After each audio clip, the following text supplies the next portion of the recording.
बता दें आपको, कांग्रेस सांसद राहुल गांधी की कथित आय से अधिक संपत्ति मामले में इलाहाबाद हाईकोर्ट की लखनऊ खंडपीठ ने केंद्र सरकार की कई प्रमुख जांच एजेंसियों से जवाब मांगा है।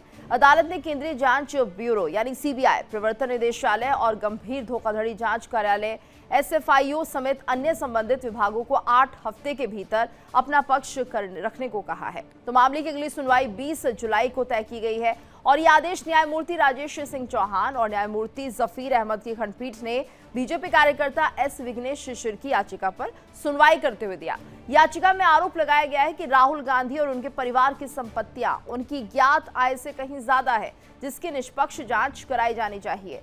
सुनवाई के दौरान याचिकाकर्ता की ओर से केंद्र सरकार के कार्मिक और प्रशिक्षण विभाग यानी डीओपीटी, वित्त मंत्रालय के राजस्व विभाग और कॉर्पोरेट कार्य मंत्रालय को भी मामले में पक्षकार बनाने की मांग की गई है। अदालत ने इस मांग को स्वीकार करते हुए संबंधित विभागों को नोटिस जारी करने के निर्देश दिए हैं।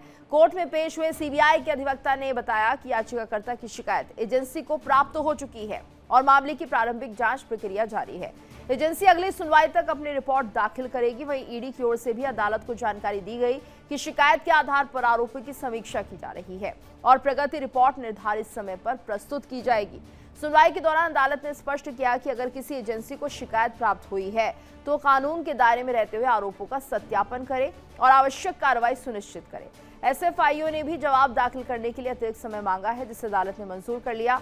मामले की संवेदनशीलता को देखते हुए हाईकोर्ट ने याचिका से जुड़े दस्तावेजों और पूरी पत्रावली को सीलबंद लिफाफे में सुरक्षित रखने का आदेश दिया है। इस प्रकरण को राजनीतिक और कानूनी हलकों में काफी अहम माना जा रहा है, क्योंकि इसमें राष्ट्रीय सुरक्षा और जनहित से जुड़े गंभीर सवाल उठाए गए हैं। तो देखिए, राहुल पर जिस तरह से ये संकट बढ़ता हुआ दिखाई दे रहा है, संपत्ति मामला है ये, जिसमें कि याचिका लगाई गई है और ऐसे में कांग्रेस नेता राहुल गांधी की मुश्किलें बढ़ गई हैं। तो कथित आय से अधिक संपत्ति मामले में हाईकोर्ट सख्त नजर आ रहा है। सीबीआई ईडी से 8 हफ्ते में जवाब मांगा गया है। 20 जुलाई को होगी अगली सुनवाई। कांग्रेस नेता राहुल गांधी की मुश्किलें बढ़ती हुई, ये बड़ी खबर आ रही है। कांग्रेस नेता राहुल गांधी की मुश्किलें बढ़ गई हैं। कथित आय से अधिक संपत्ति मामले में हाईकोर्ट सख्त नजर आ रहा है। तो सीबीआई ईडी से 8 हफ्ते में जवाब मांगा गया है। 20 जुलाई को इस मामले में अगली सुनवाई होनी है। तो राहुल गांधी की मुश्किलें बढ़ती हुई, कथित आय से अधिक संपत्ति मामला है ये, जिसमें हाईकोर्ट सख्त नजर आ रहा है। तो सीबीआई ईडी से 8 हफ्ते में जवाब मांगा गया है। 20 जुलाई को इस मामले में अगली सुनवाई होगी। कांग्रेस नेता राहुल गांधी के लिए कहा जा रहा है कि आय से अधिक संपत्ति इनके पास है और जिस तरह से खर्चा करते हैं, जवाब देने की बात कही जा रही है। कहां से ये पैसा आता है, क्या कुछ सोर्सेज हैं, इसको लेकर अब सीबीआई ईडी से 8 हफ्ते के अंदर जवाब मांगा गया है। तो संपत्ति मामला है और ऐसे में राहुल गांधी की मुश्किलें बढ़ती हुई दिखाई दे रही हैं। विदेश दौरे को लेकर भी सवाल उठाए जा रहे हैं। तो कांग्रेस नेता राहुल गांधी के लिए कहा जा रहा है कि आखिर इनके पास इतनी आय कहां से है, क्योंकि जिस तरह से आय से ज्यादा संपत्ति मामला ये सामने आ रहा है। तो कथित आय से अधिक संपत्ति मामले में अब कोर्ट यहां पर सीबीआई ईडी से 8 हफ्ते में जवाब मांग रहा है।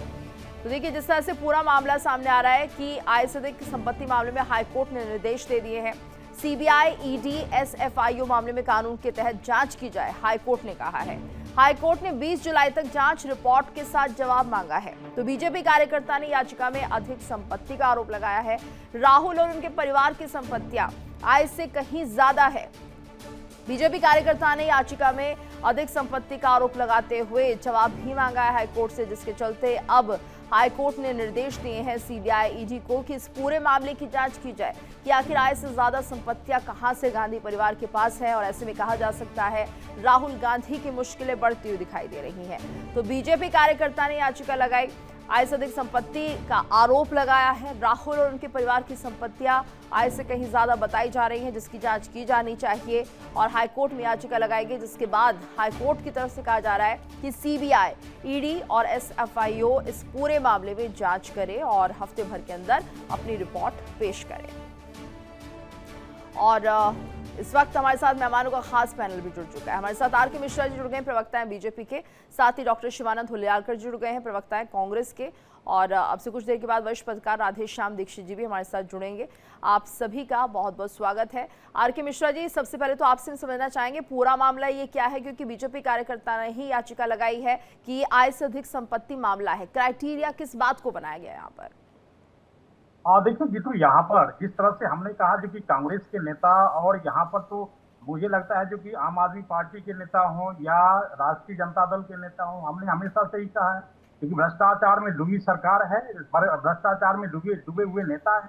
इनके पास जिस तरह से आय है, जो इनकम है, उससे ज्यादा ये लोग खर्च करते हैं। शिवानंद तो जी, मैं आखिर आपका भी इनका जवाब लूंगी सर। हाँ, पहले आखिर इनका हाँ सोच क्या है, ये सुन तो लेते हैं, जनता को आरोप क्या पता। लगे आपके ऊपर। उनको जनता को तो पता लगना चाहिए। तो जी। निश्चित तौर पर मुझे लग रहा है जो कि जिस तरह से हाईकोर्ट ने इनिशिएट किया है और हाईकोर्ट के निर्देशानुसार जिस तरह से सीबीआई और ईडी को ये कहा गया है जो कि जहां भी इनके खिलाफ जो भी दायर याचिका है या जो भी आय से अधिक संपत्ति वाले जो भी मामले हैं वो जी। इकट्ठा करके उनको बताया जाए, हाईकोर्ट को बताया जाए। तो मुझे लगता है जो कि कहीं ना कहीं जनता की जीत है और निश्चित तौर पर न्यायालय भी कहीं ना कहीं से देख रहा है जो कि कांग्रेस नेताओं का क्या हाल है। इनकी जब सरकार थी, यूपीए की जब गवर्नमेंट थी, तो हम लोगों ने देखा जो किस तरह से भ्रष्टाचार में ये डूबी सरकार थी। आपने देखा होगा कम से कम 100 से अधिक ऐसे आवंटन थे जिसको सुप्रीम कोर्ट ने रद्द किया था, कोल आवंटन थे। ये तो बिल्कुल जनता देख चुकी है। आपने देखा नेशनल हेराल्ड के मामले में भी किस तरह से है। ये रॉबर्ट वाड्रा हो, चाहे आप राहुल गांधी जी की बात हो, हर जगह से, हर एजेंसी से, हर संस्थान से कहीं न कहीं पैसे इकट्ठे करना और उसका कहीं न कहीं जनता के सामने इस चीज को नहीं रखना, ये दुर्भाग्यपूर्ण है। मुझे लगता है जो कि बिल्कुल भ्रष्टाचार के ऊपर में एक जो हम कह रहे थे उस बात को सत्यापित करने के लिए ये बहुत बहुत बड़ा इनिशिएट है, ये बहुत बड़ी चीज है। हाईकोर्ट ने निर्देश दिया है और निश्चित तौर पर मुझे लगता है जो कि सीबीआई और ईडी इस मामले को बिल्कुल संज्ञान में लेकर के और इस का जवाब बिल्कुल हाईकोर्ट में दाखिल करेगी, ऐसी आशा है। जी बिल्कुल। डॉक्टर शिवानंद जी, आपको क्या लगता है ये जो पूरा मामला सामने आया है, राहुल गांधी की आय से अधिक संपत्ति का ये मामला है जिसको लेकर के याचिका लगाई गई है, हाई कोर्ट ने अब इस पूरे मामले पर जांच के आदेश भी दे दिए हैं, क्या कुछ प्रतिक्रिया आपकी? Good morning. देखिए, आवाज आ रहा है मेरा? जी जी, सुन पा रहे हैं, बोलिए। जी गीतू जी, देखिए, आदरणीय देश के जननायक हमारा नेता एलओपी जब से 2014 से लेकर 2026 तक नरेंद्र मोदी जी ने ईडी, सीबीआई, बीजेपी का कठपुतली बना के चुनाव आयोग ये काम कर रहे हैं। इसके पहले भी हमारा नेता जननायक राहुल गांधी जी का 52 आवर्स ईडी इंक्वायरी किया है। उसमें पूरा हमारा जो भी प्रॉफिट है, लॉस है, बहुत बड़ा ये है। सरकार भाई आपका है, करो कार्रवाई। आप लोग झूठ लोगों को आपके दिशाहीन करने का गीतू जी ये प्लान है। Narendra Modi failure prime minister है। नरेंद्र मोदी जी पूरा वर्ल्ड में घूम रहे, यात्रा कर रहे, जबरदस्ती जप्पी मार रहे, जबरदस्ती सेकंड मांग रहे, जबरदस्ती घूमने जा रहे। 2014 में इन्होंने 23 अब्रॉड जाके आया, उस टाइम 86 करोड़ खर्चा किया। 2015 में इन्होंने 14 कंट्री गए, वहां भी प्रदेश दौरा किया, उधर भी 77 करोड़। ऐसे हर शिवानंद जी, राहुल गांधी कैसे घूम रहे हैं उसका भी एक आंकड़ा दे दीजिए। देखिए गीतू जी, पूरा हमने सीबीआई, ईडी उन्होंने मांगा है। हम पूरी तरह से, हमारा नेता जननायक, एससी, एसटी, ओबीसी, किसान, छोटे व्यापारी का नेता, upcoming prime minister Rahul Gandhi ji ने जो बोला है, हम पूरी तरह से, हमारा आज भी नो प्रॉफिट नो लॉस हमारे पास डॉक्यूमेंट्स है, हम सबमिट करेंगे। दूसरी बात, ये लोग करनी और कतनी, बीजेपी हमेशा अपोजिशन को कमजोर करने का प्रयास कर रहे हैं। नहीं, कैसे अपोजिशन कैसे कमजोर होगा शिवानंद जी? अरे ये लोगों ने छवि अभी इन्होंने छवि खराब करने के लिए एस्टीन फाइल, ट्रेड डील, महंगाई, नरेंद्र मोदी बोल रहे सोना मत खरीदो, कार मत लेके जाओ। और गीतू जी, और एक गुड न्यूज बोलता हूँ, नरेंद्र मोदी जी परसों उन्होंने दो गाड़ी दिख गए, उसमें नरेंद्र मोदी नहीं थे, मैं भी दिल्ली में था, मेरे सामने से दोनों गाड़ी गए, मेरे मोबाइल पे वीडियो है गीतू जी। करनी और कतनी, ये Narendra Modi, Epstein file, trade deal, failure Narendra Modi है। ठीक है, उन्होंने हमको देखिए, इलाहाबाद हाईकोर्ट ने हमको जो बोला है, हम पूरी तरह से तैयारी से हम उसको रिपोर्ट सबमिट करेंगे जी। और जो भी चलिए ठीक है, होगा आर के मिश्रा जी का मैं रुक करूं। हम कोर्ट शिवानंद तक जी, करेंगे। मैं ये जानना चाहूंगी, विपक्ष आखिर ये जो फिलहाल मौजूदा हालात बने हुए हैं, जो ऊर्जा संकट बना हुआ है भारत में, उससे निपटने के लिए आप लोगों का प्लान क्या होता है या विपक्ष क्या सुझा सकता है? सुझाव तो दे सकता है ना शिवानंद जी? अच्छा, आपसे क्या- सवाल है। विपक्ष अच्छा, एक बड़ी भूमिका निभा सकता है, सुझाव दे सकता है सरकार को, अगर सरकार इस मौजूदा हालात को डील करने में सक्षम नहीं दिख रही है तो आप बताइए क्या कुछ किया जा सकता है?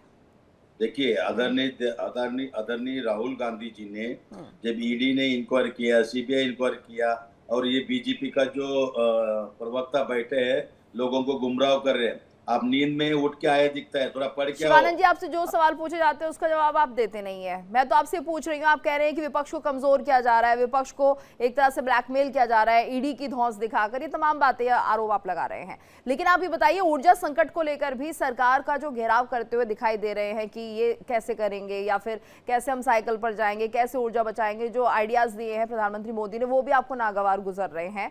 तो फिलहाल इस संकट से उबरा कैसे जाए, विपक्ष का क्या प्लान है? क्या कुछ रणनीति विपक्ष की तरफ से सुझाई जा सकती है सत्ता पक्ष को, ये बताइए। अच्छा, गीतू जी, आपने सही क्वेश्चन पूछा। आदरणीय देश के प्रधानमंत्री नरेंद्र मोदी जी, मेरे भी आपकी 140 करोड़ जनता का है। देश के प्रधानमंत्री नरेंद्र मोदी बीजेपी का नहीं है। तो आप नरेंद्र सुझाव मोदी तो दीजिए शिवानंद जी विपक्ष की तरफ से। हाँ, बता रहा हूँ, सर्वदलीय बैठक लीजिए, राहुल गांधी जी, अखिलेश यादव जी, ममता बनर्जी, जी। स्टालिन जी, अभी तो विजय तलपति जी, जितना अपोजिशन है सबको विश्वास में लेके आप मीटिंग लीजिए। उसमें कुछ तो अच्छा मैसेज जाएगा ना पब्लिक में। अगर नरेंद्र मोदी खुद के नोटबंदी नहीं, किया, उससे ऊर्जा 70 संकट किया, खत्म हो जाएगा भी क्या? चल रहे। आर के मिश्रा जी, ठीक है, आपने अच्छा सुझाव दिया, सभी को बिठा के बातचीत करें। जीतू जी, देखिए, दुर्भाग्य है जब कांग्रेस नेता हो या कोई भी लीडर ऑफ ऑपोजिशन के कोई भी विपक्ष का कोई भी नेता हो, पर्सनल अटैक शुरू कर देते हैं। ये हम लोगों, मुझे लगता है इनकी फितरत होती है। मैं आपको बताना चाहता हूँ, ऊर्जा संकट कोई आज भारत के अंदर में ही है ऐसी बात तो है नहीं। आज ऊर्जा संकट हम देख रहे हैं जो कि विश्व की एक वैश्विक समस्या है और मुझे लगता है जो कि अनेक देशों के में जिस तरह से संकट है, भारत में भी संकट होने के बावजूद भी जिस तरह से इसके आप कहेंगे जो प्रधानमंत्री जी के विजन और मुझे लगता है जो कि जनता को कहीं ना कहीं राहत देने का जो प्रयास है, आज मुझे लगता है कि 3 लीटर आप लोगों ने चुनाव लिया, अगर बढ़ा है, 94 रुपए 77 पैसे था पहले पेट्रोल था, आज 97 रुपए 77 पैसे है, तो 3 रुपए लीटर जो बढ़ा है, मुझे लगता है जो अगर ये भी जरूरी नहीं होता तो ये सरकार, मुझे आशा है कर रहे हैं। जनता को अगर बीजेपी में अगर 3 दिन कांग्रेज के पास सीबीआई ईडी दिया ना, नरेंद्र मोदी अमित शाह भी कांग्रेस में आ जाएंगे। अंदर में देखेंगे और नरेंद्र मोदी जिस तरह से विदेश दौरा 815 करोड़ का भ्रष्टाचार किया है, वो गरीबों का पैसा मिसयूज किया है, नरेंद्र मोदी के हिसाब तो देना पड़ेगा। चलाने के लिए मुझे लगता है कि वहां पर पेट्रोल डीजल की एक लिमिट सेट कर दी गई है। आज हम ये समस्या नहीं देख रहे हैं इस देश के अंदर में, लेकिन मुझे लगता है जो कि लीडर ऑफ अपोजिशन के पास, आप कह रहे हैं सुझाव की बात कर रहे थे, मैं गीतू जी आपको बड़े आदर के साथ कहता हूं, लीडर ऑफ अपोजिशन के पास कोई विजन नहीं है। ये कह रहे हैं जो कि सर्वदलीय बैठक होनी चाहिए। अरे सर्वदलीय बैठक जो होती, आज ममता दीदी का क्या पोजीशन है, आज समाजवादी पार्टी के अध्यक्ष अखिलेश जी का क्या पोजीशन है, राहुल गांधी जी का क्या पोजीशन है, आप देखेंगे हिंदू मुस्लिम करवाते हो, गाय काटने वाले से चंदा लेते हो, अडानी अंबानी के बारे में सोचते हो, गोर गरीब जनता मरे जाए कोई लेना देना नहीं। नरेंद्र मोदी को महंगाई नहीं दिखता है। नीट का आप लोगों ने पेपर लीक किया, इसके पहले भी एमपीएससी यूपीएससी पेपर लीक करते हो, भ्रष्टाचार करते हो। नरेंद्र मोदी, अमित शाह फेल्यूर गवर्नमेंट है। बीजेपी आरएसएस प्रयास है वो सरकार बिल्कुल कर रही है और मुझे आशा है क्योंकि आगे आने वाले दिनों में इनसे भी राहत मिलेगी, ये हमें बिल्कुल विश्वास है। ठीक है शिवानंद जी, एक बात बताइए, इस तरह के आरोप लगाकर क्या किसी समस्या का हल निकल सकता है? सिर्फ आरोप लगाकर क्या ये देश चल सकता है? सुझाव आपके चाहिए, विपक्ष की एक तरह से राय ली जानी चाहिए, लेकिन विपक्ष अपनी राय या विजन बना कहां पा रहा है? आप सुझाव दीजिए ना, अगर उस पर अमल नहीं होता है तब आप सरकार को कोसिए। एक तो विपक्ष कोई सुझाव नहीं दे रहा है, कोई ऑल्टरनेट नहीं बता रहा है कि आखिर अब क्या किया जाए, दूसरा क्या कुछ किया जा सकता है देश को इस ऊर्जा संकट से बचाने के लिए, उस पर थोड़ा काम कीजिए। गीतू जी, देश के पंतप्रधान एस्टिन फाइल ट्रेड डील के टाइम किसको चर्चा में किया है? क्या कौन बात सा कर रहे हैं शिवराज आप? चौहान, यहाँ पर राजनाथ देश सिंह के ऊपर में जो बात है, जो अगर सलाह देने की बात है, वो बात करिए कभी ना। मंत्रिमंडल को ये पूछा एस्टिन कहाँ से आ गया? नरेंद्र मोदी बकवास कर रहे हैं आप, प्राइम मिनिस्टर है, बिल्कुल पहली भूल बार बात कर रहे हैं आप। अरे आपको शिवानंद जी, ये अगर नरेंद्र मोदी आपको भ्रष्ट प्राइम मिनिस्टर लग रहे हैं तो वो बार बार सत्ता में कैसे काबिज हो जाते हैं? आप ही बताइए ना, जनता आप पर भरोसा क्यों नहीं कर पा रही है? विपक्ष मजबूत क्यों नहीं है? क्यों जनता को ये नहीं लगता है कि बीजेपी के अलावा भी ऑप्शन, आप ऑप्शन क्यों नहीं दे रहे हैं देश की जनता को? आप दीजिए ना ऑप्शन की, हाँ हम अगर सत्ता में आएंगे हम ये काम करेंगे। आप देश की जनता को ऑप्शन नहीं दे पा रहे हैं, विकल्प नहीं है अब देश की जनता के पास, यही हम कह सकते हैं। बताइए ना, फिर कहां जाएगी देश की जनता? उन्हें तो यही लगेगा कि एक व्यक्ति है तो उसी को वोट करे। आप कह रहे हैं तमाम तरह की बातें भ्रष्टाचार है, ये साबित कर दीजिए, जनता को कन्विंस कीजिए। गीतू जी, हाँ। मेरे को जरा दो मिनट बात करने बोलिए दीजिए, बोलिए, बीच-बीच में, लेकिन आप please, मुद्दे को मत request है। घुमाइए शिवानंद जी। सर प्लीज मुद्दे पर बात कीजिएगा, इधर उधर नहीं। सुनिए, हाँ बोलिए नरेंद्र बोलिए। मोदी जी ने अगर फॉरेन युद्ध रुका सकते तो नीट लीक क्यों नहीं रुका रहे? बार बार पेपर लीक क्यों हो रहे हैं? मणिपुर क्यों जल रहे हैं? माता बहनों को, हिंदू महिला नहीं है उधर, अत्याचार नहीं हो रहे? मैं भी एक हिंदू, कितने हिंदू को नौकरी दिया? बार बार लोगों को धमकाना, या हम लोग लॉयर चेंज, जब आपने इतना काम किया है तो जनता को विश्वास में क्यों नहीं ले पा रहे हैं? आप देखिए, आपकी सरकार ने लगातार काम किया, ये दावे आप कर रहे हैं शिवानंद जी। शिवानंद जी, आपने दावा किया ना कांग्रेस ने बहुत अच्छा काम किया, महिलाओं के बारे में सोचा, उनकी सुरक्षा के बारे में सोचा, तो फिर आपको जिताना क्यों नहीं चाहते हैं लोग, ये बताइए। देखिए गीतू जी, अली बाबा चाली चोर पार्टी, डॉक्टर ज्ञानेश कुमार गुप्ता जी, ऐसा आपको ही लगता है ना? आप अपनी संतोष ख्याली जी, पुलाव बनाते डॉक्टर रहिए, जोशी जी, कोई वो रणनीति चोरी कर नहीं रहे है, हैं। अरे कोई ये सब मुद्दे तो नहीं है महाराष्ट्र सरकार को में घेरने चोरी के हुआ, लिए। महाराष्ट्र सरकार में को घेरने के लिए चोरी क्या हुआ, मुद्दे हरियाणा आपके में पास चोरी बता हुआ। दीजिए। नहीं महाराष्ट्र में, हरियाणा अरे में, नहीं शिवानंद जी, नहीं, पश्चिम बंगाल, विपक्ष मजबूती से काम करता तो शायद हो सकता है दूसरी बार सत्ता में बीजेपी ना आती, लेकिन आपने किस तरह से काम किया बताइए? आपके पास कोई मुद्दे हैं? वॉकआउट कर देना, सदन से बाहर निकल जाना, अपने मुद्दों पर बातचीत ना करना सदन के अंदर बैठकर, आपको लग रहा है इससे देश चल जाएगा और देश की जनता कन्विंस हो जाएगी। ठीक है, आर के मिश्रा जी का जवाब ले लेती हूँ। हमारे साथ राधेश्याम दीक्षित जी भी जुड़ गए हैं, वरिष्ठ पत्रकार है। राधेश्याम जी, स्वागत है आपका सर। समस्या है जी क्या हम लोगों ने यूपीए गवर्नमेंट के समय में हमने नहीं देखा कि सुप्रीम कोर्ट ने किस तरह से ऐसे टेंडर थे जिसको रद्द कर दिया गया? क्या हम लोगों ने इस तरह के घोटाले हमने नहीं देखे कॉमनवेल्थ के अंदर में? हमने सामने नहीं देखा? ये अनेक ऐसे हमारे पास उदाहरण हैं जो कि जनता को समझने के लिए काफी है। निश्चित तौर पर ऊर्जा संकट है, मैं ये मना नहीं कर रहा हूं, ऊर्जा संकट नहीं है, लेकिन उसके बावजूद भी प्रधानमंत्री जी का विजन, प्रधानमंत्री जी का इनिशिएटिव ऐसा ठीक लग है रहा सर, है कि आरोप जनता लगाकर और हिंदू महिला को एक दूसरे के ऊपर टारगेट करके किसी समस्या का समाधान नहीं निकलेगा। और शायद आर के मिश्रा जी ये भी कहना चाह रहे हैं, यूपीए सरकार थी तो उस वक्त सीबीआई को सरकार का तोता तक कहा जाता था। हमारे साथ राधेश्याम दीक्षित जी जुड़ गए हैं, वरिष्ठ पत्रकार है। राधेश्याम जी, आपका स्वागत है सर। आपसे भी हम समझना चाहेंगे फिलहाल जो मौजूदा स्थिति बनी हुई है, मुद्दा ये कि राहुल गांधी की आय से अधिक संपत्ति का ये मामला है जिसको लेकर हाईकोर्ट ने निर्देश दे दिया, लेकिन कांग्रेस कह रही है सब फंसाने की रणनीति है। आपको क्या लगता है? देखिए, राजनीति में शुचिता और नैतिकता, इनमें सबसे ज्यादा गिरावट आई है और ये देश की चिंता है। एक लोकतांत्रिक और स्वतंत्र देश में इसकी बड़ी आवश्यकता है कि जो भी राजनीतिक में आ रहा है वो बहुत नैतिक जिम्मेदारी के साथ इस पर काम करे। वो सभी दलों के लिए लागू होगा।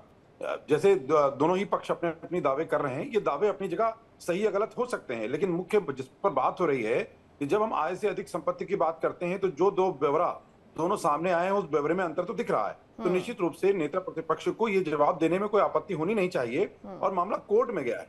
ये अगर सिर्फ राजनीति के पटल पर होता तो आरोप प्रत्यारोप की बात कर सकते थे, लेकिन चूंकि मामला कोर्ट में गया है, कोर्ट ने जवाब मांगा है, कोर्ट ने जवाब उन सभी एजेंसी से मांगा है जो तीनों एजेंसियां इसमें जांच कर रही हैं। और निश्चित रूप से केवल राहुल गांधी जी नहीं, देश में सभी नेताओं को, क्योंकि ये बहुत बड़ी गिरावट है और गलत तरह के काम करने वाले, गलत तरह से धन अर्जित करने वाले, भ्रष्टाचार करने वाले नेताओं की पूरी एक फौज हम लोगों ने सभी दलों में देखी है। और सभी दल इस पर खुलकर बात करने के बजाय लाग लपेट करते हैं और अपनी अपनी सुविधा अनुसार अपने दल बदल लेते हैं या विचारधारा बदल लेते हैं। शिवानंद जी भी कुछ कहना चाह रहे हैं, ये पुस्तक दिखा रहे हैं, ये जो हमें संविधान की बुक है ये दिखाने की कोशिश कर रहे हैं। जी बोलिए, क्या कहना चाहते हैं? हर जगह आप लेके बैठे रहते हैं। जी देखिए, डॉक्टर बाबा साहेब अम्बेडकर जी ने संविधान के हिसाब से हम काम करेंगे। संविधान के बाहर नरेंद्र मोदी हो या राहुल गांधी जी हो, आप हो या मैं हो, यहाँ पैनल में जितने लोग बैठे जी। संविधान के बाहर हम नहीं है। ठीक है। और अभी जो सर बोले हैं, मैं सर से पूरा तरीके से मैं सहमत हूँ। देखिए, सबका जांच होना चाहिए। नरेंद्र मोदी, अमित शाह, राजनाथ सिंह, नितिन गडकरी कितना भ्रष्टाचार किया। गाय काटने वाले से उनका कंपनी है, उन्होंने बीफ का कंपनी उनके बेटे के नाम पे, पूरा सबूत के साथ है। ठीक है, सबूत का है फिर? नोटिस भेजना, आप लोग कितने सबूत आपके पास है क्या शिवानंद जी? हाँ, सब है हमारे पास। तो दिखा दीजिए फिर। नरेंद्र मोदी एस्टेट फाइल भी हमारे पास दिखाने में दिक्कत क्या? दिखाइए ना सबूत। आर.के. मिश्रा जी, सिंदूर के नाम पे राजनीति। ठीक है, अब सिंदूर के नाम पे भी राजनीति हो रही है सर। अब ऐसी ऐसी बातें मत कीजिए शिवानंद जी। आर.के. मिश्रा जी, गीतू जी, मैं आग्रह करूंगा, शिवानंद जी से मैं आग्रह करूंगा, अगर आपके पास कोई तथ्य है, सबूत है, जी। आप निश्चित आप हाई कोर्ट के अंदर में, सुप्रीम कोर्ट के अंदर में बिल्कुल। आप पिटीशन दाखिला करिए। मुझे लगता है जो कि बिल्कुल संज्ञान लेगी कोर्ट इस चीज को। अगर कोई तथ्य है, कोई सबूत है, अगर नहीं तो आप चैनल पर आप यहाँ पर माफी मांगे। शिवानंद जी, आर.के. मिश्रा जी कह रहे हैं आप अपने सबूत दिखा दीजिए, कोर्ट फैसला लेगी, वो तैयार है, किसी तरह का विरोध नहीं हो रहा है। अगर आपके पास कोई भी तथ्य है, सबूत है, तो कोर्ट में पेश कर दीजिए। मैं स्वागत करता हूँ। अगर मिश्रा में दम है, भेजो नोटिस, मैं सबूत दे दूंगा।